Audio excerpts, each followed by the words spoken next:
कुफ्र का फतवा तो हमको उलमाओं पे लगाना चाहिए, क्योंकि कुरान के हकीकत को किसने छुपाया? उलमाओं ने छुपाया। कुरान का इनकार कौन कर रहा? उलमा कर रहे। इस तरह तो पूरे उलमाओं के निकाह टूट जाएंगे। पढ़ा उनके डबल से निकाह। काफिर की बुनियाद क्या है? कुरान काफिर किसको कह रहा है, ये पहले साबित करो। आज इस्लाम के अंदर इतने फ़िरके हैं, सुन्नी जमात है, तबलीग जमात है, अहले हदीस है, शिया है, जितने भी फ़िरके हैं सबके पास कुछ ना कुछ कुरान है, कुछ ना कुछ हदीस है। लेकिन सबसे ज़्यादा किस्से, कहानी, दादी माँ के किस्से सुनाने वाली अगर कोई फ़िरका है तो वह है सुन्नी जमात, बरेली जमात। क्योंकि इनके पास, इनको ना कुरान से कोई वास्ता है, ना इनको कुछ हदीस से वास्ता है, ना कुछ रसूल सल्लल्लाहु अलैहि वसल्लम की ज़िंदगी का वास्ता है। बस इन्होंने उम्मत को सिर्फ़ किस्से कहानियों में उलझा के रखा। और इनको किस्से कहानियों की अगर कोई दलील पूछे तो इनके पास कोई दलील है नहीं। तो हर फ़िरक़े के पास कुछ न कुछ कुरान है, हदीस है। और ये इख्तिलाफ इंसान की फ़ितरत है। हर किसी में इख्तिलाफ होना ये इंसानी फ़ितरत है। जैसा कि अल्लाह ताला ने कुरान के अंदर फरमाया कि मैंने इंसानों के दर्जे बुलंद किए उसके समझ और उसके अमाल के हिसाब से। तो हर एक इंसान की समझ अलग है, हर एक इंसान की सोच, हर एक इंसान की तहकीक, ये सब की अपनी अपनी अलग है। जैसा कि अल्लाह ताला ने ख़ुद कुरान के अंदर फरमाया, 4 लोगों से कलाम किया। अगर मुसलमान एक जैसे है, सब एक है, फिर अल्लाह ताला ने 4 लोगों से कलाम क्यों किया? जैसा कि या अय्युहन्नास, ए ईमान वालो, ए मोमिनो, ए इत्मीनान वालो। तो ख़ुद कुरान इसका गवाह है कि इंसान सब एक जैसे नहीं है। दिखने में एक जैसे है, मुसलमान दिखने में एक जैसे है, सबको दाढ़ी है, टोपी है, 2 आँख है, कान है, नाक है, सब एक जैसे है। लेकिन समझ के हिसाब से उनके दर्जे अलग है। और दर्जों के हिसाब से इख्तलाफ होना, उसके अक़ीदे में कुछ कमी आना, इसके अक़ीदे में कुछ अलग होना, ये इंसान की एक फ़ितरत है। और ये इख्तिलाफ सिर्फ़ उम्मत में नहीं है, 4 खलीफाओं में भी इख्तिलाफ थे, 4 इमामों के अंदर भी इख्तिलाफ थे, सबके अक़ीदे अलग अलग थे। ख़ुद रसूल सल्लल्लाहु अलैहि वसल्लम के और सहाबा के अंदर भी कुछ इख्तिलाफ थे। जैसा कि सुलह हुदैबिया में रसूल सल्लल्लाहु अलैहि वसल्लम ने जब सुलह करे तो हज़रत उमर नाराज़ हुए। तो किसी 4 इमामों ने एक दूसरे पे फतवा नहीं लगाए, 4 इमामों ने एक दूसरे पे फतवा नहीं लगाए।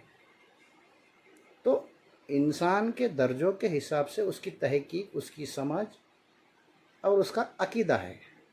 तो यहाँ पे फतवा लगाने की बात नहीं आती, क्योंकि अल्लाह ने ख़ुद 4 लोगों को अलग अलग दर्जों में पुकारा। जब अलग अलग दर्जे है तो अलग अलग समझ है, अलग अलग सोच है, सबकी अपनी अपनी एक तहकीक है।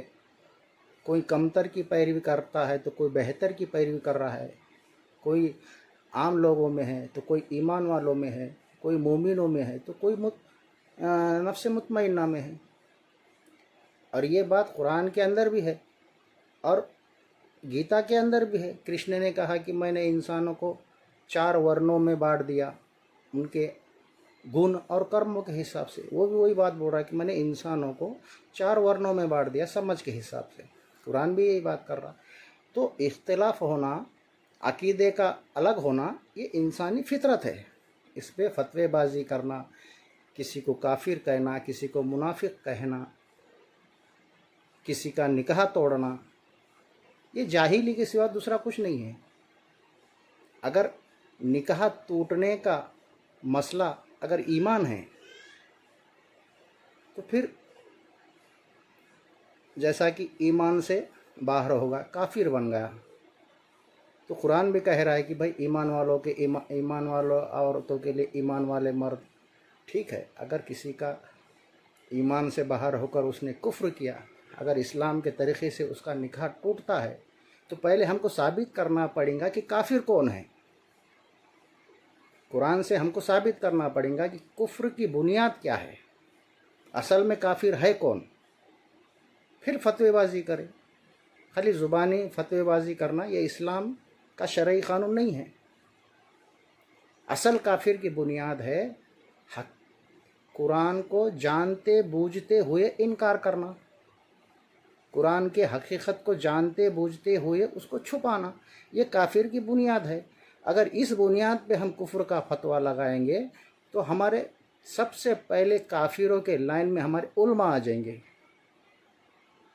سب علماؤں کے نکاح ٹوٹ جائیں گے۔ کیوں؟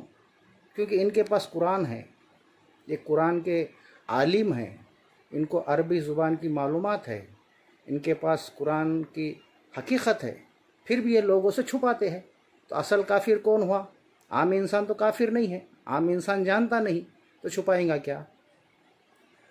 عام انسان قرآن کو سمجھتا نہیں تو انکار کیا کریں گا؟ انکار اس کو بولتے جس کے پاس کچھ ہے پھر بھی وہ چھپائے، یہ کافر۔ جو کچھ جانتا ہے پھر بھی وہ انکار کرتا ہے، یہ ہے کافر۔ تو اصل کفر کا فتویٰ تو ہم کو علماء پہ لگانا چاہیے، کیونکہ قرآن کے حقیقت کو کس نے چھپایا؟ علماء نے چھپایا۔ قرآن کا انکار کون کر رہا؟ علماء کر رہے۔ اس طرح تو پورے علماؤں کے نکاح ٹوٹ جائیں گے، پڑا ان کے ڈبل سے نکاح۔ کافر کی بنیاد کیا ہے؟ قرآن کافر کس کو کہہ رہا ہے یہ پہلے ثابت کرو، تو پہلے قرآن کو پڑھو، قرآن کو سمجھو اور قرآن پہ عمل کرو۔ بنا قرآن کے دلیل کے، بنا قرآن کے ریفرنس کے کسی پر فتوے لگانا یہ اسلام نہیں ہے، یہ جاہلیت ہے۔ اگر تم کو کس کو کافر ثابت کرنا ہے تو اس کو دلیل سے، قرآن کے روشنی میں، حدیث کی روشنی میں اس کو کافر ثابت کرو۔ اور کافر کی بنیاد کیا ہے قرآن کے ذریعے سے اس کو بتاؤ۔ قرآن کے ذریعے سے اصل کافر کی اصل بنیاد ہے چھپانے والا اور انکار کرنے والا۔ اب انکار کرتا کون؟ جو جانتا نہیں وہ انکار کیا کرے گا؟ چھپائیں گا کون؟ جس کے پاس کچھ ہے، اور جس کے پاس کچھ ہے نہیں وہ چھپائیں گا کیا؟ تو علماء تو جانتے قرآن کو لیکن انکار۔ قرآن کے حقیقت علماؤں کے پاس، مفتیوں کے پاس ہے، لیکن حقیقت کو چھپاتے ہیں اور امت کو صرف قصے، کہانیاں، دادی ماں کے قصوں میں الجھا دیتے ہیں۔ تو اصل کافر کون ہے؟ جو جانتے ہیں پھر بھی چھپاتے ہیں، جو جانتے ہیں پھر بھی انکار کرتے ہیں۔ یہ ہے اصل کافر کی ڈیفینیشن قرآن کے حساب سے۔ اور آج تک کوئی پیدا نہیں ہوا کہ قرآن کے حساب سے کسی غیر مسلم کو تم کافر ثابت کر سکو۔ آج تک نہ کسی نے کیا، نہ آج تک کوئی کرے گا۔ تو اصل کافر کو پہلے قرآن سے ثابت کرو۔